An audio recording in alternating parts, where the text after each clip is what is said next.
Ski Tips with Josh Foster. Sponsored by Big White Ski Resort, Canada's favorite family resort in the beautiful Okanagan Valley, Kelowna, BC.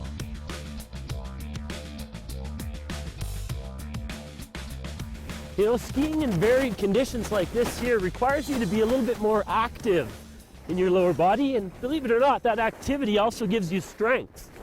You know, I think sometimes when people think of strength in their skiing, they're almost trying to hold a position, almost like you're flexing your muscles and just sort of staying stationary, you know. But what we want to try to really do is use our ankles, our knees, and our hips.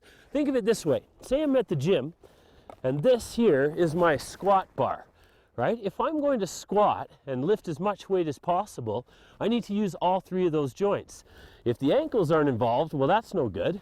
If the knees aren't involved, that's no good either. So what I want to try to do is I want to try to use all three. Come on with me and we'll show you how. You know, it's a basic law of biomechanics. You know, the more joints that you can involve in an activity, the greater the force that you can create and the greater the force that you can resist. The trick, I suppose, though, is how do you make those joints available for use? You know what? Where it comes from is where your feet are. So if your feet are too far ahead, well, your ankle here is out of the picture.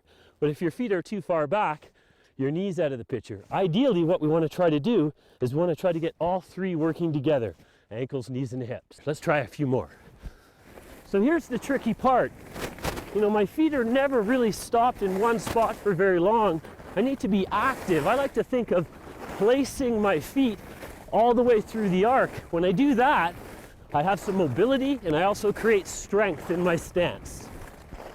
So it's kind of tricky, you know, moving, sort of weird to equate that with strength, but as you're always moving through the arc, you're always trying to seek out balance. Here's a little bit of technical mumbo jumbo for you.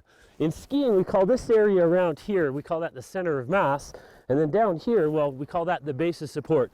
See if you can visualize that there. There's my base of support, there's my center of mass. Instead of moving this around, what I want to try to do is move this around so I catch the center of mass and deflect the center of mass, and that's what gives me strength in my stance. So we got to be active in our feet. Let's go try a few more.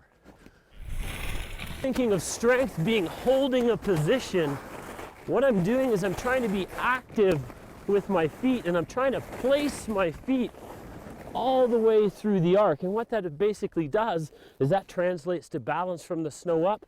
Feet are in a good spot, all of the lower joints are active, therefore I've got some strength in my stance. So I hope that one works for you. From beautiful Big White Ski Resort, Canada's favorite family resort just outside Kelowna, BC, I'm Josh. We'll see you next time.